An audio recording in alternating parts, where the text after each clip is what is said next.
Talk and Rock Radio, where friends meet at the intersection of life, inspiration, and music. Here's your host, Rick Kern.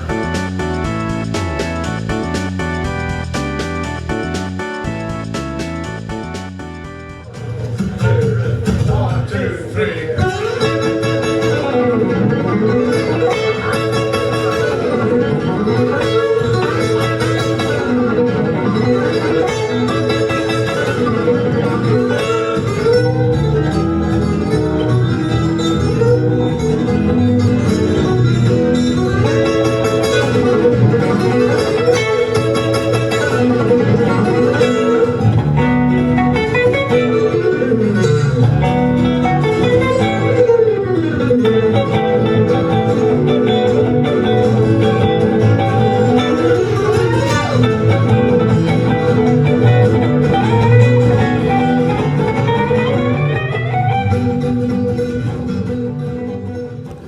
Welcome, everyone, to Talk and Rock Radio.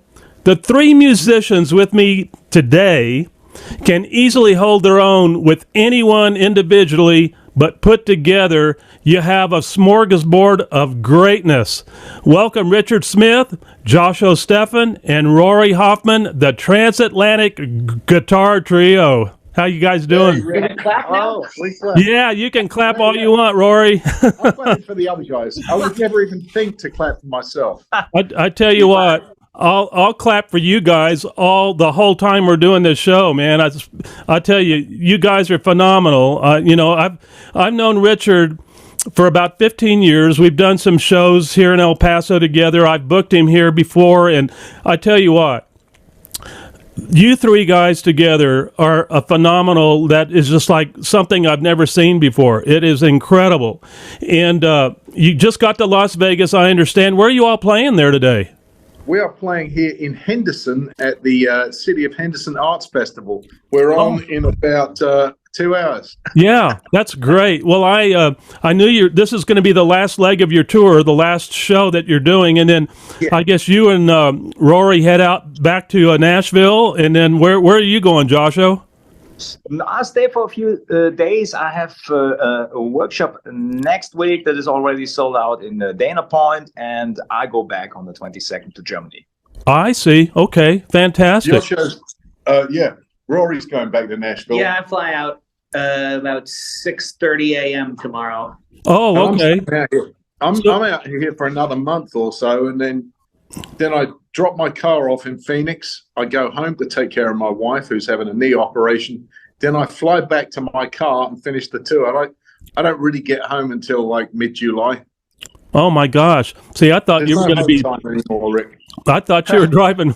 I thought you were driving back to Nashville today, Richard. But no, man. So no, I'll actually be in. I'm going to Death Valley tomorrow. It's one of my favorite places. I got about 5 days off. I'll hang in the Owens Valley and Bishop and just take a little vacation, take a breather, and then I've got more gigs all the way up to Seattle and back. So all over the place. I saw you with William Shatner yesterday. Yeah. He was there. He was there. At the con. That's right. That was pretty cool. First, we visited the Planet of the Apes. We did. Oh, yeah? We went to Point Doom, and we went to the final scene of Planet of the Apes with the Statue of Liberty. We did that about a week or so back. I'm taking these guys to all of the great movie sites. And of course, Rory has always wanted to go and see all these places.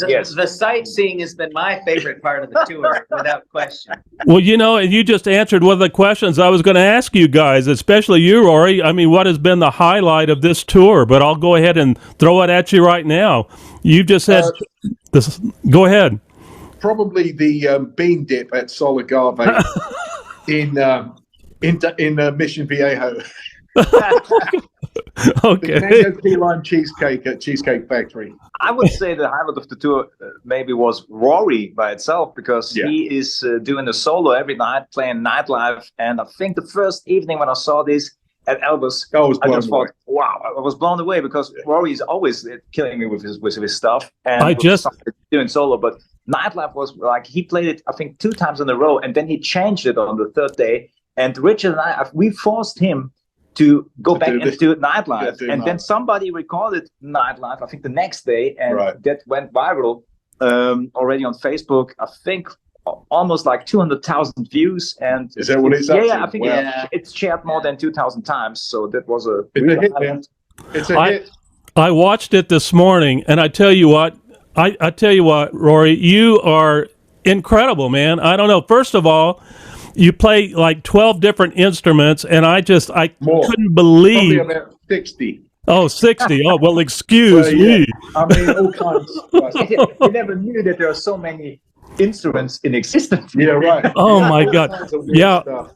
I saw the documentary on him and everything, and I'm going, you know, they're talking about his sisters and everything, and then his mom and dad, and then all these instruments, and I'm going, my gosh, you know, and I had a hard time just learning how to play drums properly, you know, but man, you you are incredible. I just had to tell you that your documentary, it was such an inspiration to me, man. I want you to know that from a personal standpoint.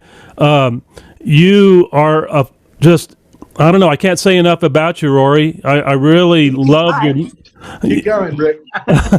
keep talking. Well, you know, obviously, if it's already been shared 2,000 times and over 200,000 hits in just a few days, that's going to hit 1 million before long, especially after we do this show. Because last time I did a show with Richard, it was little pieces that I took from one of the shows he did here in El Paso, and I put a little mini show together. It was like 30 minutes long, but I think within a week's time, it already had 90,000 views. So, you know, like I said, Richard and you guys individually can do it alone and be a phenomenal show, but together, it is just incredible. I talked to Doug Neal this morning, Richard, by the way, and he said to say hi to you guys, but he shared some photos with me there that you all did at the Green Room Social Club in Placerville, and Dougie and all of them were there this morning when I talked to him, and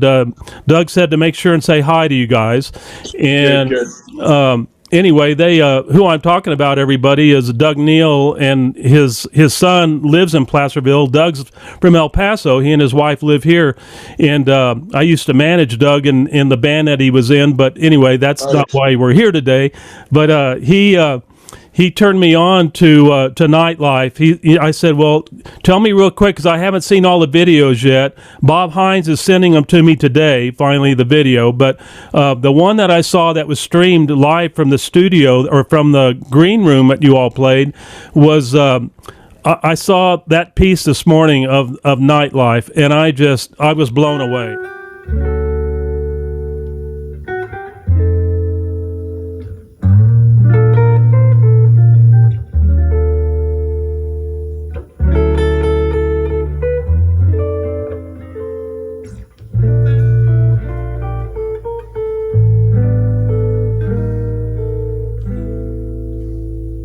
When the evening sun goes down, you will find me hanging around. You know the nightlife ain't no good life, but it's my life.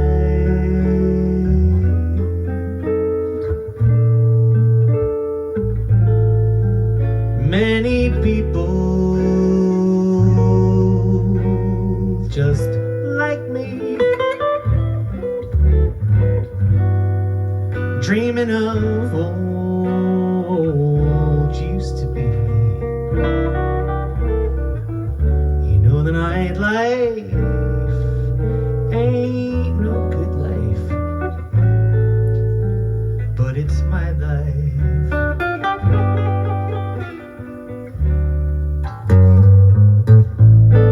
Won't you listen to the blues that I'm playing?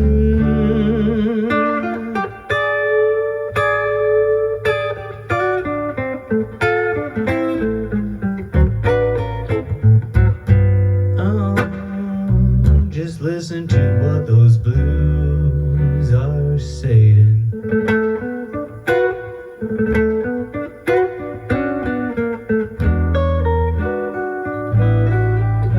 Mine is just another scene from a world of broken dreams. You know the nightlife ain't no good life, but it's my life.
Rory Hoffman, ladies and gentlemen. All right.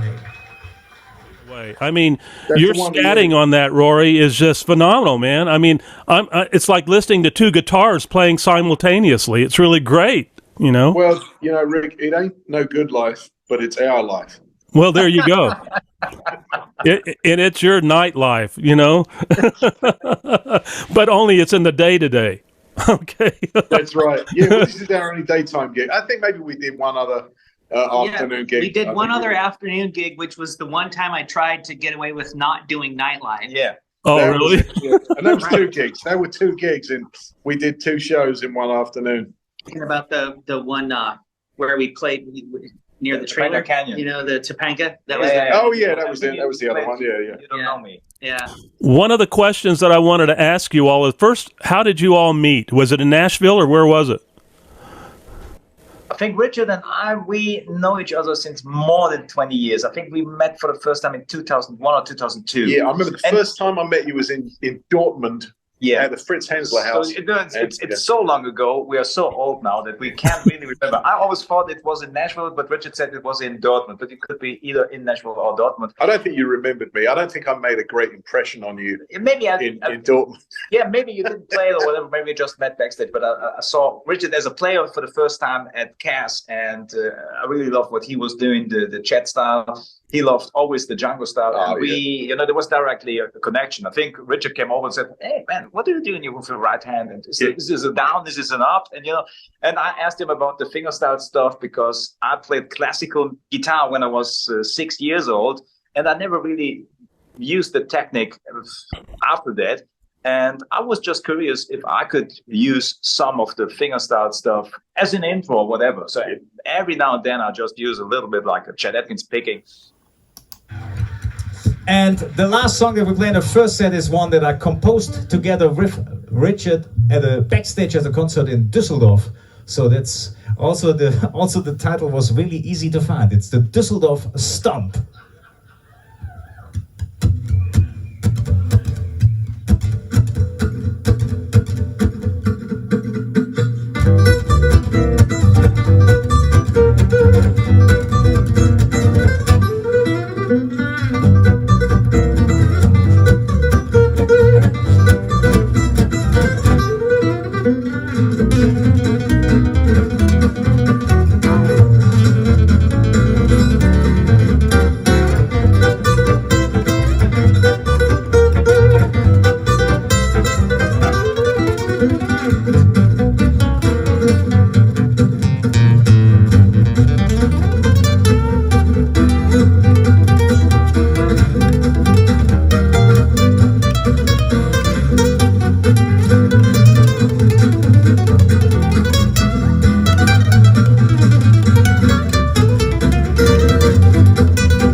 maybe a bit more interesting. So that I would say like 20 years ago we met, and I met Rory, I think in 2014.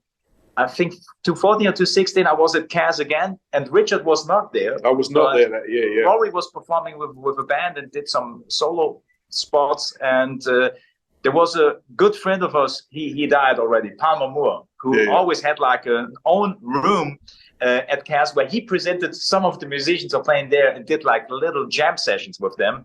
And there was a jam going on with Rory and me, and it was spectacular, so that Richard heard of this. I heard about this secondhand, of this legendary jam at Cass between Rory and Joscho. And of course, I'd known Rory for a good while because we're both in Nashville. And I'd already done some gigs with Joscho in Germany, and he said, could we do maybe some duo gigs over in the States? I said, yeah, that would be a blast. I'll put that together. He said, maybe we could find a bass player or something. I said, well, I'll tell you what, how about we forego the low end for Rory Hoffman? There you go. And there was a pause on the end of the phone, and Joscho said, he's a genius. I remember this. It's great. It's like, okay, Joscho's up for it. We're just going to get Rory on board. And it's been so much fun. You know, we got 2 albums out now. Yeah. The second one just hot off the press. Had delivered to the first gig. That's usually, that's what deadlines are for, is by almost missing them. Yeah. I've got to say that, Rory, for you, it's got to be pretty exciting to be living in Nashville where Richard is, because you guys can get together anytime you want over at his studio, right? That happens less frequently than you might think. Yeah. Really? Well, just because he's out on the road a lot, and I have a lot of different groups that I'm involved in. So I'm out on the road with different groups, or I'm working locally in Nashville with some of the bands that I work with, or doing other recording work or whatever. So it's not like when we're both in Nashville, we just got loads and loads of time to get together and just pick, we've usually got stuff. I mean, I've been over there and done some recording and stuff and like that, but I'd say probably since the last tour, between the last tour and this tour, I've probably seen you maybe half a dozen times. Maybe. That, and that's something, maybe once or twice that was to do our recording. Because, if everyone's busy all the time, we try and stay working. And if we're not working, then we're busy trying to get work, or dealing with work, or picking up the phone and calling, doing stuff like this, interviews or booking gigs. I mean, the thing is that people don't see. A lot of people don't see what goes on behind the scenes. They see you on stage, and they think that things like that just kind of magically happen.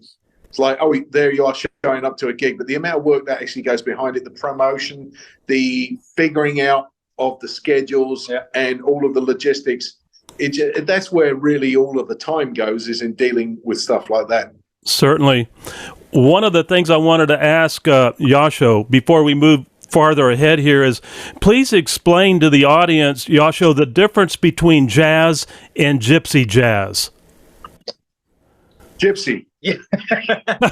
I think the difference is not jazz or gypsy jazz. I think if we say jazz, then jazz could be a lot of different stuff. It could be bebop, it could be swing, it could be gypsy swing or gypsy jazz. So I think what Django did with Grappelli back then in Europe is that he found an own voice with this quintet, Hot Club de France, to play his version of what he thinks is jazz, maybe in a European way, because he was very inspired by people like Louis Armstrong, Duke Ellington, people like that. On the other side, he was listening to classical music. He grew up with, let's say, French popular music like Musette, stuff like this.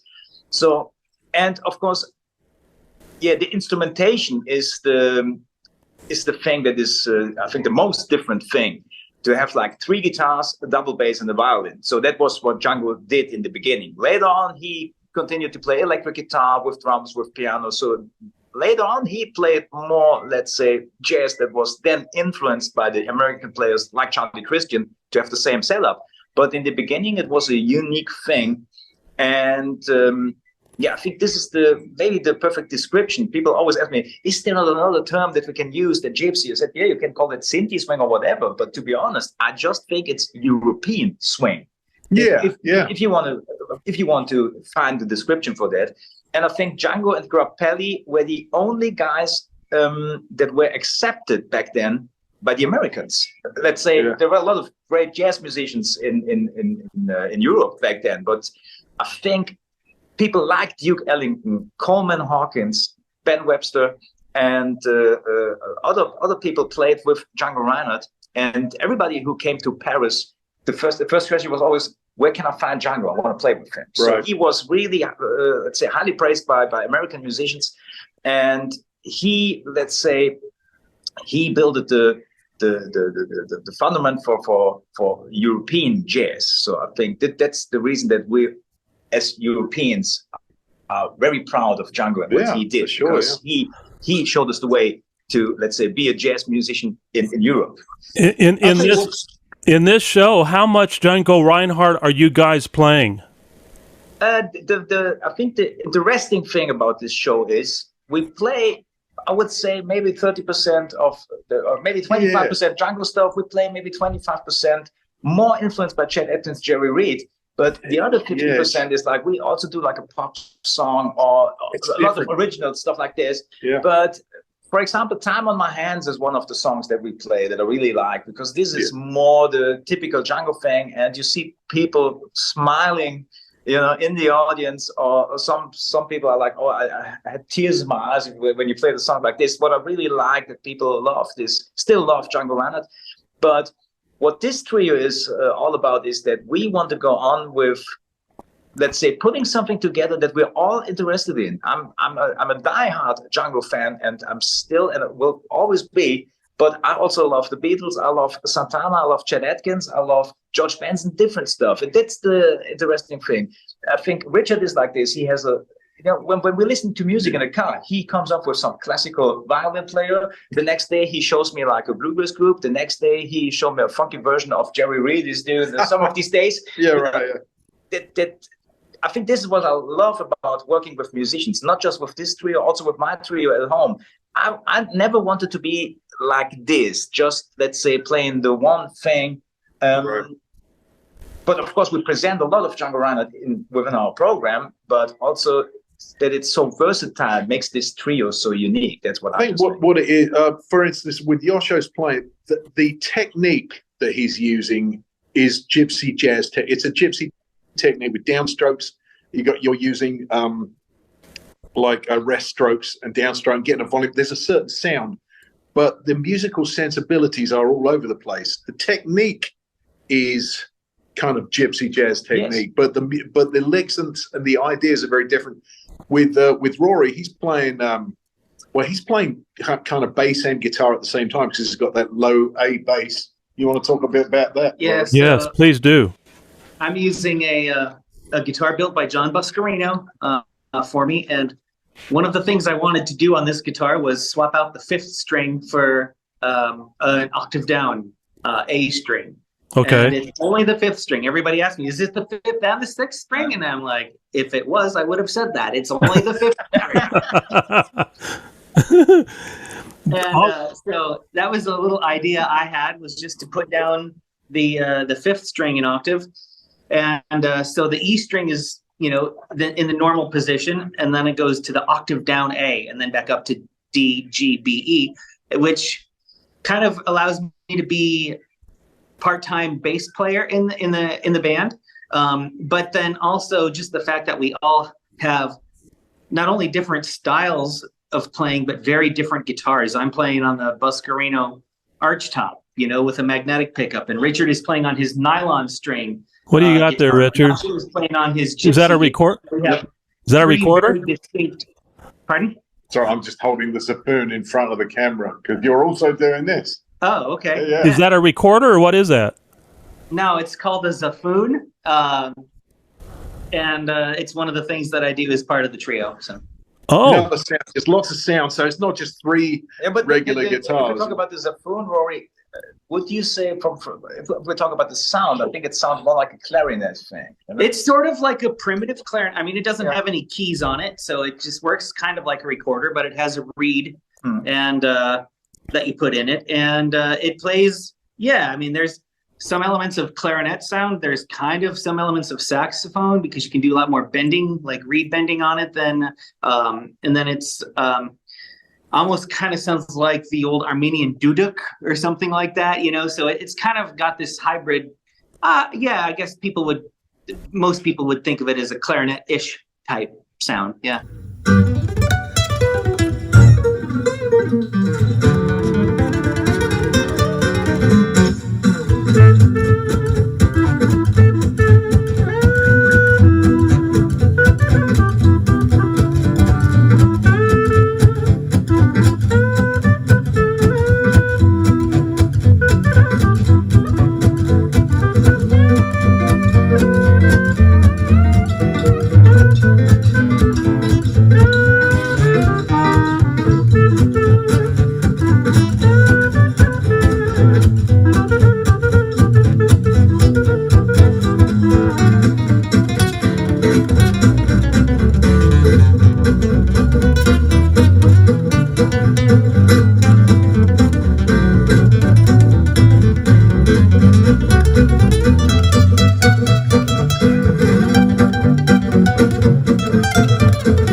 And the claviola that you're playing as well, which is an entirely different keyboard instrument. Yeah, so that's another thing we like to do, you know, is I bring out different instruments and then I whistle, and then I, you know, do one song where I sing. So it's just all part of what keeps the trio unique, you know, is the different styles we have, the different types of, you know, sometimes we do something that sounds reggae, sometimes we do something that sounds bossa nova. Yeah, and even that we don't just represent one style, that we say, okay, we're different as players, but we just play Django stuff, or we're different as players, but we just do the Chet Atkins stuff.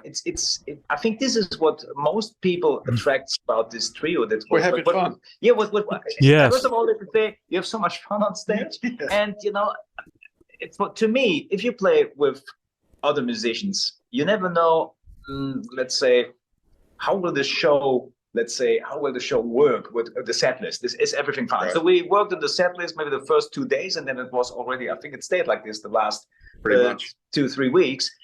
But I always have the feeling after we played the first set, then I think, oh, that was just like 20 minutes. But it was already 45 minutes. And the same with the second set. If you as a musician by yourself, if you think time is flying, it's the same way for the audience. Sometimes you have people who play, let's say, if you have like 5 typical fingerstyle songs in the style of Chet, it could be that the audience get a bit tired of it, because after 5 songs they say, I heard already everything that this guy is playing. It's the same with gypsy jazz, it's the same with flamenco, or with other kinds of types of music.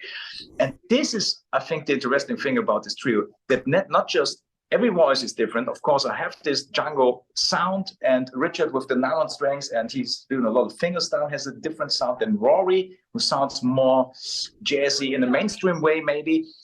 Also, the material that we play, a lot of originals and also standards that are maybe not really standards.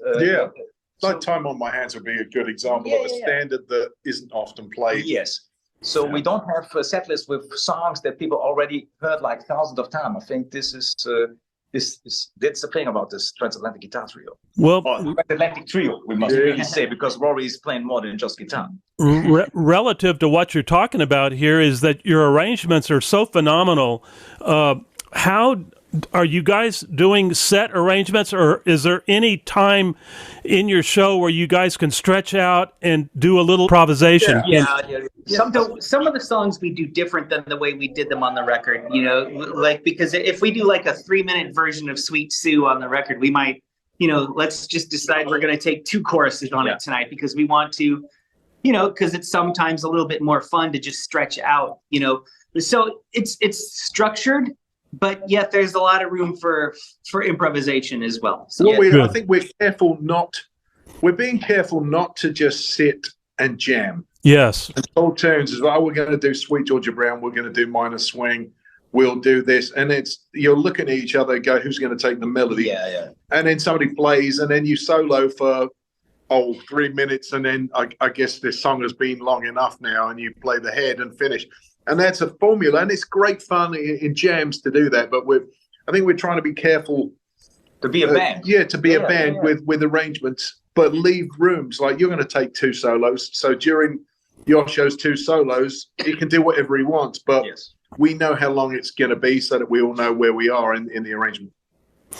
You know, that's the reason we really like, or I really like always, if I play with different groups.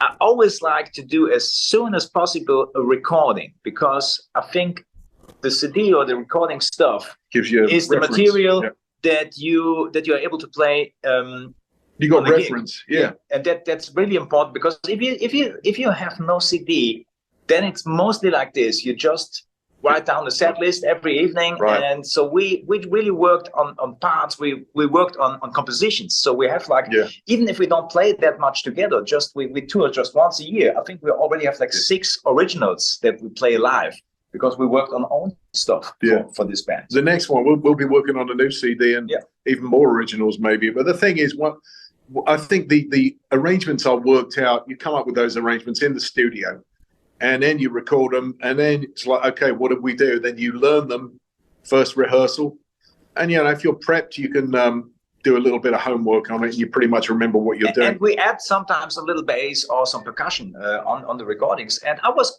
quite surprised this time, especially with the material from the new CD. Sometimes you think, let's see if that works just as a trio in a live situation. Right. And I think we were able to, let's say, do 90% of the arrangements or 95% that we already did on the recording. Just a few little things maybe we changed. Let's say sometimes we do fours together, and I said, you know what, I just stay with the rhythm guitar, do the fours with just Rory and Richard, so that we have a solid rhythm going on, so that we not always have like not changing timbre in the rhythm section. But this is something that I think we found out about, these little issues or things that we changed within the first 2 days of the tour, and since that time we play the whole thing. You see, the first gig is always okay. How are we going to be today? You rehearse. First gig or 2 gigs, you're just ironing out a few little details, but the gigs they all went great. I must be honest, because somebody asked me, so is it? It's better not to be at your first gig. So as an audience member, I should show up at the 5th gig. They said, no. I said, there's an energy. Also, the first gig this year was like, great. It was the first time that I heard Nightlife. Right. This will never come back. The first time that I heard Nightlife. Yeah. The first night was really like, I just noticed how good we know each other already after doing 2 tours before. We were there. Everything was there. Yep. There was not. Yeah, we just ironed out a couple things, but it's not like the first show was like terrible. I feel real sorry for the people who came to the first show. It was great. I can tell, Rory, you were blowing Joscho's mind that night anyway. With your night. That is. It is. So we're basically having fun. We all come from our different musical backgrounds, but we still listen to a lot of the same people. A group like this doesn't get together from completely different. We've all listened to Django, we've all listened to Chet, we've all listened to the likes of George Benson. To pick 2 very unusual songs. Last time we toured, we talked about the new CD, and Rory said, "What do you think about Wichita Lineman?" I said, "Rory, are you kidding? This is one of my favorite songs." It was your idea. It was Rory's idea to do Glenn Campbell's Witch, and I said, it's one of my. Nobody maybe will think that the guy who's doing gypsy jazz is interested in Glenn Campbell's Witch. But I saw George Benson live, and he was doing Wichita Lineman. Oh, there you go. And I thought, wow, what a great song! And then,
In 1969, Joscho, and you probably weren't even born yet, I was playing Wichita Lineman in my band. You know? There you go. Still a great song. Still a great song. And now the next thing happened for the next recording. Richard said, "Oh, there's a great song by Dizzy Gillespie. I just want to show you." And said, "This is," and then she stopped. I said, "Richard, I know this song. I've listened to this when I was like 15 years old. I had this Dizzy Gillespie compilation." And that's the interesting thing to see, that we just picked very, let's say, stuff that I think a Dizzy Gillespie tune is not the stuff that you usually play. I wouldn't usually play, but we both know this record because we loved it. So that shows already that we have the same taste of songs or music that we want to show for this trio. Rory hadn't heard that one, I don't think, but we played in the Dizzy and Arturo Sandoval version. We played it loud in the car on one of our 3-hour drives. Yeah. Oh, okay. Probably enjoyed it. But that's the cool thing, you know. As a trio, we can do stuff that we might not individually do as a soloist, like you know, but trying to find things that will fit, you know, the three of us. Yeah. Because we are different, but in some ways we are similar too. So it's trying to find common ground, the stuff that's going to work for the three of us, and that's kind of what makes composing, you know, fun for this trio too, is because I know who we're composing for. So like when I came up with the idea for the swing invention, which is on our new CD, I knew what I knew what it was going to sound like, kind of, because I know how Richard plays and I know how Joscho plays. And so you can kind of compose for the members of the group. And that's one thing that Duke Ellington used to say, why his compositions sounded really unique and were special, is because he knew the musicians that he was composing for, rather than just like a stock arranger writing a big band chart for any old big band. Yeah. You know, if you're writing for specific people in mind, you can take advantage of the strengths of that. Yeah. You bet you can. Now, I've got a question for you, Rory. When are these guys going to let you get behind a drum kit and let's see you do an impersonation of Buddy Rich? You know, the back of the Toyota is already crowded enough. I don't want to put the drum kit back in there too. We don't think we work on an inflatable drum set. Yeah, exactly. Yeah. Man, I haven't played drums in so long. I mean, that was my first instrument with a family band. And my brother still plays drums professionally, but I don't really.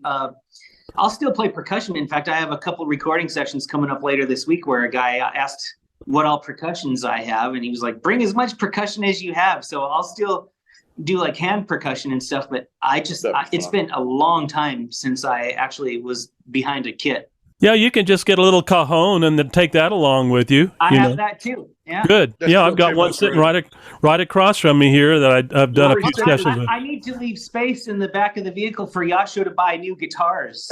That's what happens. He comes over here to the States and he buys new guitars. So. But, you know, I just buy the good stuff so that it goes to Germany. Well, I have a question for Joscho. I figured that space was going to be either for his apple corn or Jägermeister, you know? Yeah. To be honest, I was never really into Jägermeister, but you know, I like the American beer, the IPAs. You know, also here we're very, you know, also here the trio is working great together. Rory's taking the wine, I drink the beer. I'm drinking the water because I'm driving. Water. And there was one evening we had a very fine Scotch and whiskey tasting. Oh, that was a wonderful evening. That was a wonderful evening. You mean you can remember that? Yeah. We cleaned him out of the Jameson Irish whiskey, and then I went looking for something else because I was in that range. It was Aleppo, Aperol. Yeah. I've got to tell you, Joscho, years ago, I got turned on to apple corn, and there was a guy that was living across the street from us that was renting a house. I think he was in the German Air Force here in El Paso, and I had a Mercedes at the time, and I wanted, every once in a while I needed to have work on it, and so and he loved Labatt's Blue beer. Labatt's Blue was his favorite, which I think is a Canadian beer. I don't know, but I could get it here locally, so I went and would buy him a case of Labatt's Blue, which is like $25 or $30 or something, and he would take care of my car. It was the cheapest repairs I ever had in my life on my Mercedes.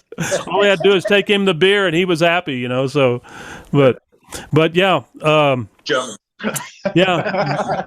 We're going to Germany later on. We're actually doing a few gigs in the UK, and we'll be doing maybe half a dozen gigs in Germany back in October coming up. Oh, and where else are you playing over in Europe? Just Germany or where else? Yeah, we're starting in. I think we start in the UK. A couple of gigs in England, for sure. The Liverpool Festival, and I booked already like 8 gigs in Germany. And, you know, the thing is, that was what Richard said. I play a lot with my trio. Sometimes I'm a guest, and I play with people like Rory Hoffman, with Stomp Rosenberg, my heroes. I play with local musicians. You know, I needed to turn down to Tommy Emmanuel. Asked me can you just open up? I said, Tommy, the calendar is already full. What is, you know, it was, I felt so bad. But on the other side, you think, but there were so many other great gigs at that time that he asked me. I played at Dresdner Jazz Target then with 2 German guitar players, with Thorsten Gutz and Jörg Seibel. I'm playing a wonderful guitar festival with Daniel Shelter. So I feel very blessed to be able to do all these great festivals, these great venues. And even if it's a shame, because we have just always these little timetable or windows that we can use for we're already thinking about the tour next year in September. We'll be back in September. But you know, like 3 weeks, to block like 3 weeks is maybe the most that we can do, because every one of us has work all the time. And, you know, I can tell you, we worked a lot to get to this point. Yeah. Well, Richard, maybe we can get the trio into Star City. I would love that at some point, and maybe we could even start a tour. You know, it's for me, Rick. It's about putting to, you know, if your show's over here for 3 weekends, 21 days, I want to be gigging at least like 17 or 18 of those days. Yeah. So it's like, who do I know? Let me look at the map. How far can we drive? And what's on offer? Yeah, I was going to say maybe on the way out to California, you know, on your stop off, this could be the first leg or something, you know, and make it. It would probably end up being the first gig. Yeah. Yeah, because that makes. If I might do a couple of gigs.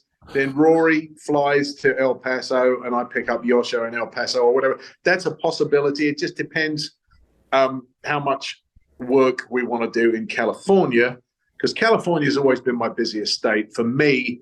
You kind of got to be where there's a high concentration of gigs. If you're just out where there's not quite as many gigs, then you spend most of your time on the road trying to get to the next gig. The thing. Or whatever. I can do one gig after another in California. There's travel dates, but I can still get to a gig that day. And there's 41 million people in California. There's all kinds of, the whole economy is different. So if I was doing El Paso, I'd probably do it in conjunction with Phoenix and Tucson and a couple of other things. Then you drive to California on a different day. So it might be doable, but, you know, flying into California, there's a gig here, there's a gig 20 minutes north, there's a gig 20 minutes east, there's a gig, you know, half hour west. And it's just, there's gigs all over the place, and a whole different audience 20 minutes away. It's again, I think that's what Richard said about, let's say, talking about the musician's life, the touring life. Because of the reason that we got a car, we can take some CDs, and we can take the Saboon, and we can take the claviola, the guitars, and even if I buy one, it will fit somewhere. But if you have to fly every day with that stuff, this is right. Yeah, it's more like a nightmare to carry all this stuff all the time. You know, so it's for us. I think it's. Very enjoyable and relaxing. So in other words, the long and short of it is, if you want us to play in El Paso, you also have to find us 10 gigs around close to there. or it's got to pay. Rory is very good at managing it. Yeah, exactly. Or it's like, right, this is a really good gig, and you know, no one wants to talk about it, but it's like, if the money's there, that means we can afford to take the next day off. We want to talk about this. Yes, exactly. You know, that's basically how it is. You know, if you're Paul McCartney, you can play in Atlanta, and everyone from Memphis, Nashville, Chattanooga, and everywhere will go to Atlanta. Whereas, you know, that's the thing when you're at that level. Whereas, you know, we're going to them, and then when you're big enough, people know who you are, and then you're not there for 5 years. Yeah. Then you do one gig, and then everyone goes because they know it's the only gig you're doing. But you have to get to that point. That is a whole business strategy. That's not by accident, that kind of thing. Yeah. Well, you know, and one of the things I was going to ask you, Richard, is, you know, of course, the dynamic of doing a solo, you know, which you do mostly, you know, of course, Julie has augmented that a little bit with you, but when you're doing your solo thing, that it's a completely different dynamic than what you're doing as a trio, because you have so many more elements that enter into it, you know, and you've just alluded to a lot of those elements. Yeah. I mean, if I'm playing solo, I've got to hold down the groove and the melody at the same time, so I don't really get to stretch out as far as like improvising single line solos. And I'm doing Joplin rags, and I'm doing like solo Jerry Reed tunes, and, you know, kind of some piano music. Tennessee waltz. He only has to worry about him. Yeah, I'm only worrying about me. As far as like being on the road, no, I don't have to ask anybody if they're okay with stopping for a pee. Yeah. Hey, can we stop now? Or what hotel, you know, or if I can't make any promises about the gig, how well it's going to go. But if it's just me, I've got no one else to blame but me, and I'm at my own leisure. That said, it can get a little lonely on the road every now and then, but that's sometimes the great thing about it is, like, I'll be in Death Valley tomorrow. About this time, I'll be exploring. I'll be completely alone. There will be times when I'm in Death Valley where there will be no trace of anything. There'll be no trace that man has ever existed. There'll be no tire tracks. There'll be nothing. And I'll feel like I'm on a different planet. And I absolutely love that. And sometimes you don't even want to be with anyone else when you're doing that, because there's this completely deserted feeling when it's just you and the sun and the planet. And it's just a whole different thing when you're on your own. But there's so many, there's a lot of different factors when you're traveling with a band, not least of all the amount of space you have in the car to put people and stuff. Yeah, that's for sure. Well, are there any other stories or anecdotes or anything that either you, Rory, or Joscho want to talk about? Not very beautiful. No, the thing is, because I didn't mention this until now, but of course I'm thankful to be part of this trio, but it's different than Richard, who's playing solo all the time. You know, I didn't mention my trio, you know, in Germany with Sven Jungbeck and Volker Kamp. So these are the guys that I play mostly in Germany and all over Europe. So we do maybe 70% of my gigs, and so I would love to bring these guys over and El Paso. Maybe to El Paso. Let's see. No, but we also talk about California, because it's the same thing. If you're in a car with like 3 people, and all the people where we played, or all the organizers that we played for, they're interested in doing maybe also a trio thing. Maybe I'll do something like this in May, and I will be back with the Transatlantic Trio in September. Let's see how the Germany and UK thing works for the Transatlantic Trio. It would be great to have these guys also back in Germany at some point. So I think my trio is the thing that I'm working with all the time. Yeah. But I think also this trio has the chance to exist for a very long time. That's what I really think, because it's a lot of fun. You know, I think the hardest part is not to be on stage. The hardest part is to sit together in a car for 4 hours. You know what I mean? We often talk about stuff like this. If you're enjoying yourself, and, you know, if it's more like a friendship that is going on, and you can laugh about some stuff, and you tell some stories, and we tell some stories that we don't tell you. You know what I mean? Sitting in the car is the thing. That's the thing. If I tell Richard something that I know, that's just, you know, Richard's ears should just.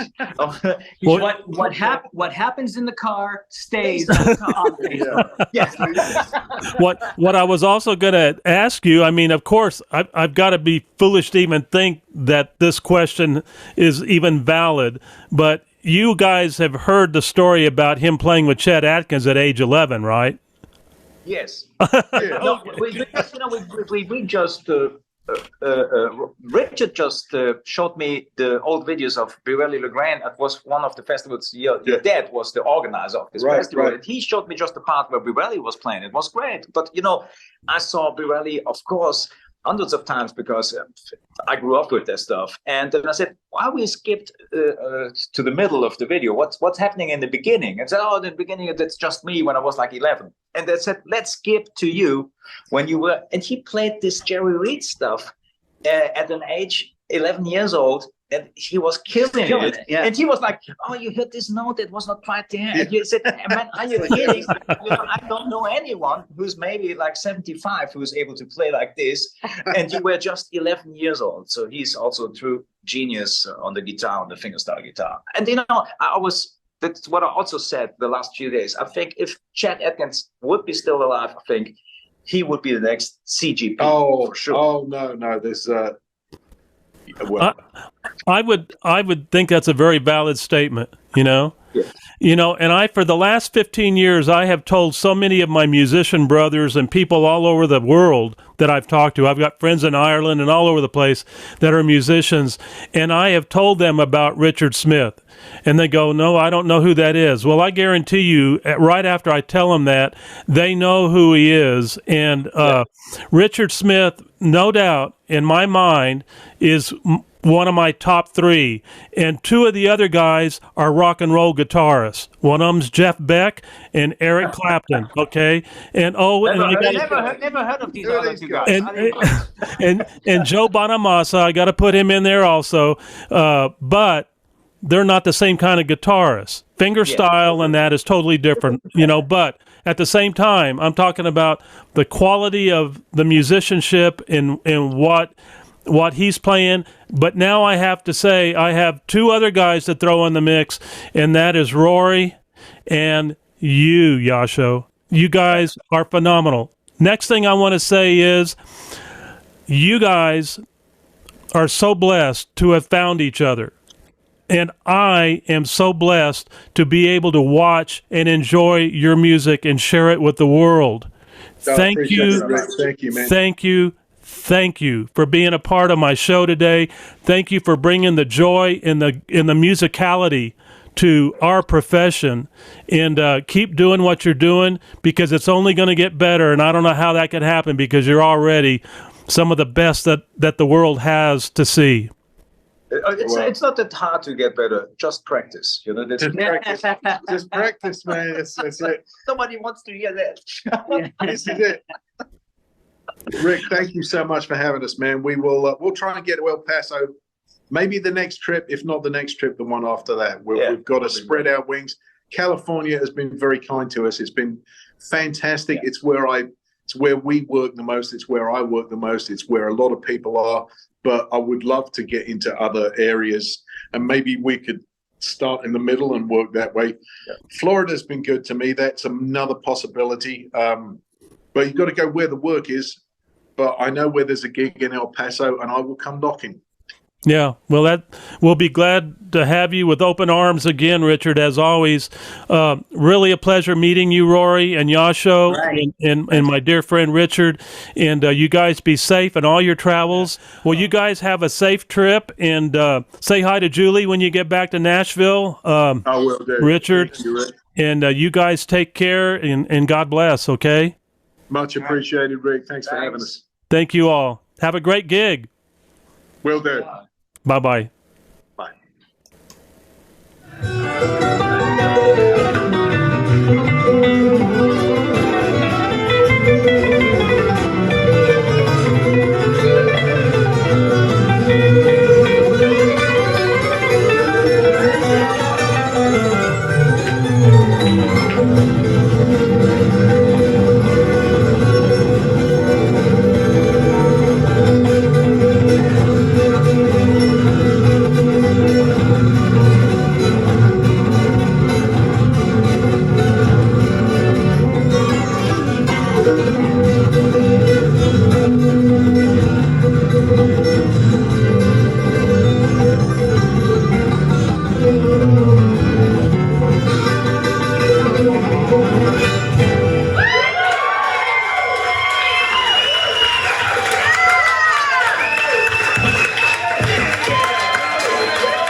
further ado,